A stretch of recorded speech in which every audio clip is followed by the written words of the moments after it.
Rising from the ashes, this morning we have a one-year follow-up with a student whose house caught on fire. Plus, get an inside look on how Metal Shop has helped Ethan Pickett become one of the best welders in the area. And on the job hunt, don't worry because Madelyn Roberts has you covered with her segment, Hiring Now. Also this morning, an all-new HOSA Health Minute, the top 3 things you need to know for today. And on today's Pack Chat, the hosts share their thoughts on the Lil Nas X shoes, YouTube removing the dislike button, and more. Turn it up because the Wolfcast starts now.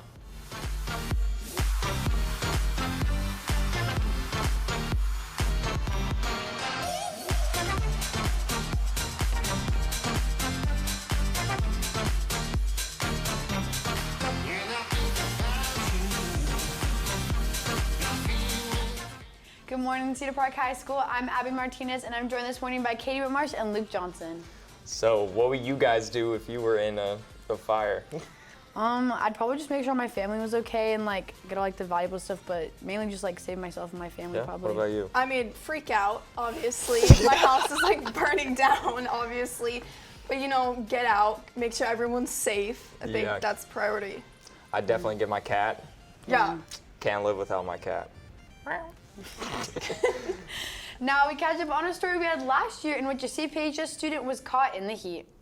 About a year ago, this Twin Creeks house was engulfed in a horrific electrical fire that climbed well above the house. Senior Anders Townsley discusses the grueling process of repairing a home. Since last year, we've completely torn down the house. We've had to move around a couple times, and we've spent a long time rebuilding it. It's been over a year, still hasn't been rebuilt. Anders was not alone, though, when the house struck ablaze, and he is definitely not alone now, thanks to his best friend, Senior Landon Barry. He goes into detail of how much value this house holds in his heart. Yeah, so me and Anders we're like a package deal. This house definitely holds some sentimental value to me, and I'm just happy me and Anders have been working super hard to get this put up.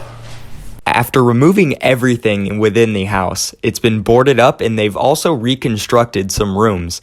When asked about what happens after the house is complete, Anders had some ideas to stick it back to the fire. So after the house is built, we're probably going to have a bunch of friends over, celebrate, maybe with some fireworks, maybe a bonfire or something, who knows.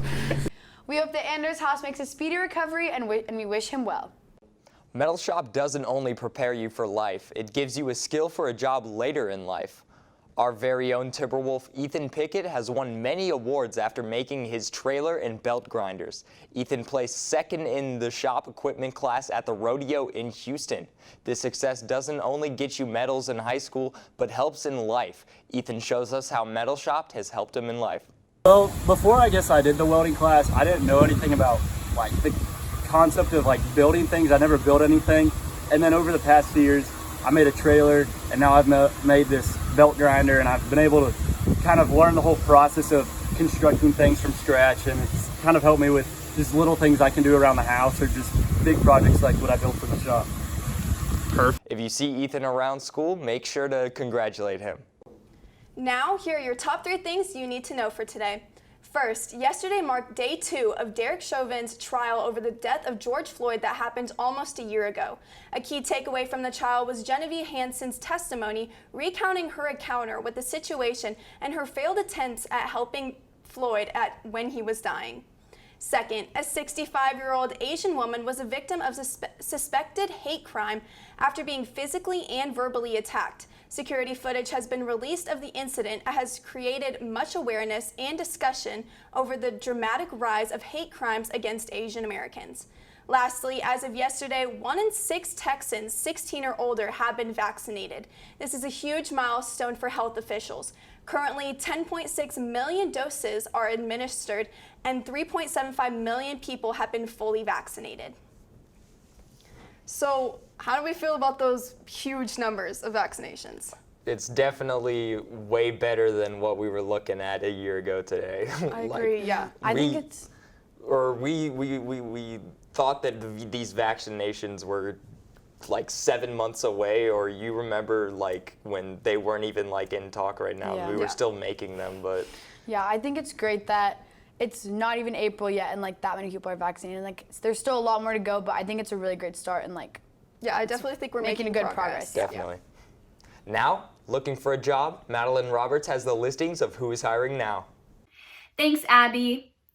If you're looking for a job outdoors or you really like going to the swimming pool, the City of Cedar Park is looking for summer lifeguards from May through August. Candidates must pass all aspects of the Ellis and Associates International Lifeguard Training Program, but applicants don't need to be certified to apply because Cedar Park will provide training and testing. But if you're looking for a job with a little more activity, the Brushy Creek Community Center is now interviewing for summer day camp counselors. You would work with school-aged children, lead activities, escort campers on field trips, and assist with crafts. This job will be great for someone who enjoys working with children, loves the outdoors, and will be a good role model. Lastly, local tea shop HTO has opened a new location in Cedar Park and is looking for new hires. It would be a really easy, non-hectic job, and if you love iced tea like most Texans, this would be the perfect job for you. To apply, just fill out the application on their website. Finally, let's go to HOSA for this week's HOSA Health Minute, sponsored by CPHS's very own HOSA Club. We all know children are the incubus of plague, touching everything they come into contact with. But did you know that teenagers are also very common hosts for infectious viruses? Well, now you do. Mononucleosis, widely known as the kissing disease or mono, commonly affects teens and young adults and spreads quickly through college campuses and in high schools. In fact, 1 in 4 teenagers and young adults will contract mono. Mono is caused by the Epstein-Barr virus, which spreads through saliva. Mono is not only spread through kissing, but through the use of shared utensils and other products, such as public water fountains, water bottles, which may come into contact with infected saliva. Mono causes fatigue, sore throat, fevers, swollen lymph nodes, swollen tonsils, headaches, body aches, muscle weakness, and spleen enlargement. To avoid mono, don't share foods or drinks with someone that's feeling poorly or has a fever, or anyone at all, actually. If you do contract mono, get lots of rest, drink a lot of water, and eat well-balanced meals. Mono, unfortunately, has no cure and cannot be fought with antibiotics, so it's up to you to protect yourself. For a happy, healthy Cedar Park with your HOSA Health Minute for today, I'm Haley Bowerman. Thank you. Thank you, HOSA. That's all we have for today, but stay tuned for an all-new Pack Chat. Make sure you're keeping up with all of our content, so head over to our YouTube at CPHS News. You can also follow at CPHS_sports for more sports content. We will not have a show this Friday, so be sure to have an amazing long weekend, CPHS. You won't want to miss our show this Monday, so make sure to tune in next week. Thanks for taking time to join us this morning. With CPHS News, I'm Luke Johnson. I'm Katie Whitmarsh. And I'm Abby Martinez. Remember to make it a great day or not, the choice is yours. Have a safe 3-day weekend, Cedar Park. Stay tuned for an all-new edition of the Pack Chat.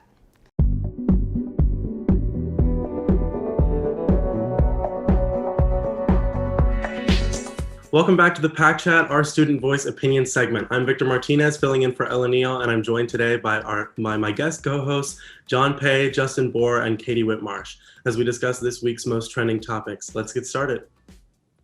First, 2 mass shootings occurred less than a week apart from each other and have left a total of 18 dead. The first of the 2 consisted of a series of mass shootings at 3 spas or massage parlors on Tuesday, March 16th in Atlanta, Georgia, killing a total of 8 people, 6 of which being Asian women. The second shooting occurred just last Monday at a grocery store in Boulder, Colorado, where 10 people, including a police officer, were killed. The events in their proximity have reignited much debate over America's gun laws, some grimly saying that the U.S. is returning, quote-unquote, back to normal, following a year-long lockdown. What do you guys think? Do these events indicate a need for stricter gun legislation or not? I mean, personally, I think it's interesting.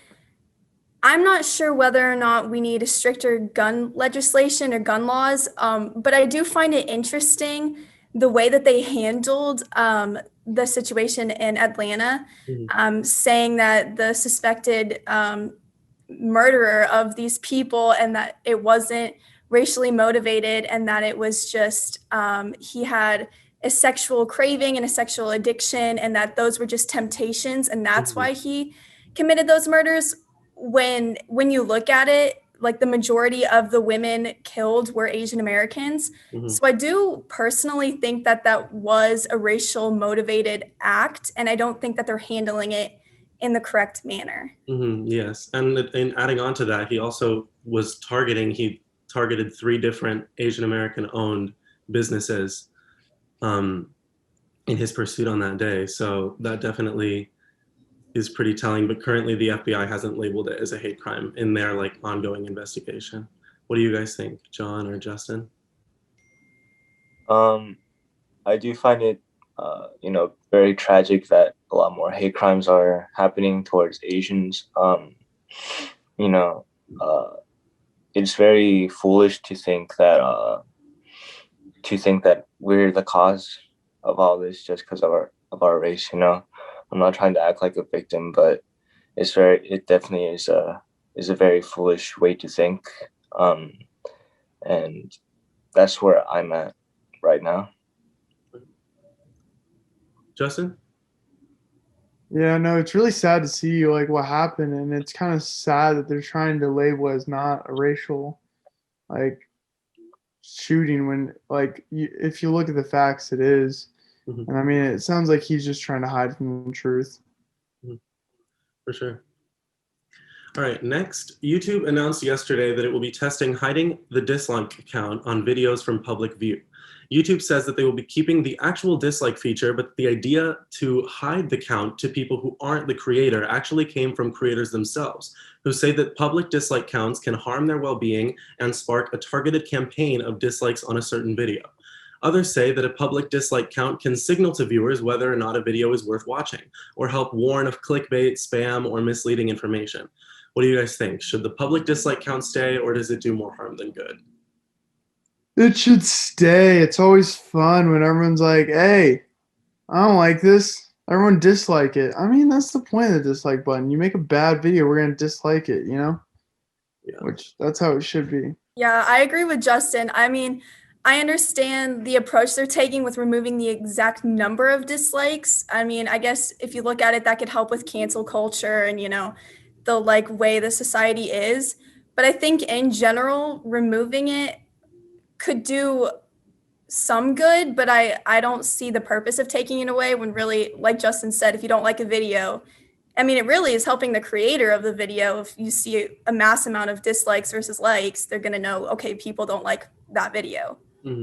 Well, the creator will be able to see it. So like you can still dislike videos, but like the public can't see it. So I guess it's still like fine for the creator, but like I don't know. The creator can still get feedback, but it's like the actual public can't like kind of like spark a kind of like a targeted attack on their dislikes, which I know has happened with like a bunch of different like bad YouTuber apology videos and like stuff like that like people just kind of go and spam dislike, which if you think about it, honestly gives them views. So I don't know, it doesn't seem like it's necessarily the worst thing for creators, but it does seem like they're trying to make a whole campaign over that it's like their health. All right. Okay, last, Lil Nas X released a new single, Montero or Call Me By Your Name, last week that directly addresses his sexuality as a gay man more than in any of his previous songs. With it, he dropped a music video that has been the source of major controversy. The video features the rapper sliding down a pole to hell before giving the devil a lap dance. Many religious figures, politicians, and commentators have erupted with criticism, claiming that the song encourages devil worshipping and is harmful for young fans. Lil Nas and his supporters have struck back with several arguments. First, claiming that the satanic imagery in the music video is done as an artistic response to the threats of eternal damnation that have been issued to queer people like Lil Nas X from the church.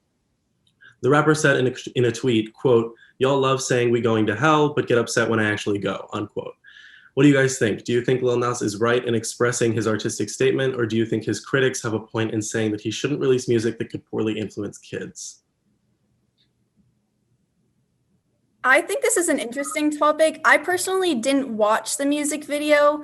I saw the images and I saw, what it looked like. And I've seen, the shoes, and it's very satanic. There isn't really a calmer way to put it. I do understand the message he's putting, and that people, religious figures, political figures have been telling queer people that, they don't belong here and that they're not going to go to heaven when they die and that they're going to go to hell. And I really think that's an extreme way to treat people, but I also think the response that he put out was a bit extreme. Like, I understand what he was doing and the message, but it did come across very extreme and very haha, I told you so, you know.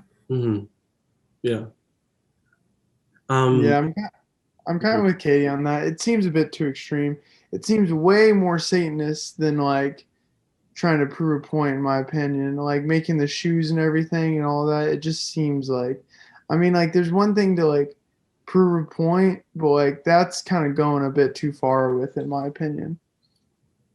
I think that like I don't know, for a lot of different like kind of marginalized minority groups, there's this whole thing of like kind of taking something that has been used to insult them or oppress them or marginalize them in some way and kind of flipping it around and wearing it like a badge, which like, you know, has been done in countless instances in a bunch of other communities. And I feel like that's kind of what he's trying to go for here.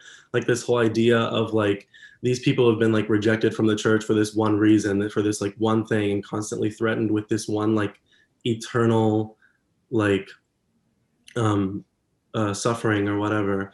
And that like, it's almost like saying that like, why would that group of people choose to respect or worship a God that like they've been told hates them, you know? And so they like, I understand that it's like kind of like a radicalized thing, like very extreme music video, because like he's a rapper and everything. They tend to do things that are gonna like make people think, make people watch it. But I think that the response is totally like, it's an artistic statement. And I think that people like, it's not his job to parent other people's kids. So I think like, if you don't want your kids to watch it, that's totally fine. But I think that he should be able to put out whatever content he wants to. What do you think, John? Coming from like a Christian perspective, I don't think people should really be caring about this as much in response to his music video. And I like what he said about queer people going to hell because, well, according to my beliefs, God doesn't really send you to hell just for being queer, you know? It doesn't, just because he's gay doesn't mean I'm less sinful than he is, you know? We're all equally sinful in my beliefs. So I hope that Lil Nas kind of lets go of all that grudge against religious people, but also I hope that religious people shouldn't act so holier than thou against gay people. That's one of the problems with people sharing my beliefs, in my opinion. So yeah, that's my 2 cents. Yeah, I totally agree. Okay, that's all we have for today. Remember, Wolfpack, there's always time to chat.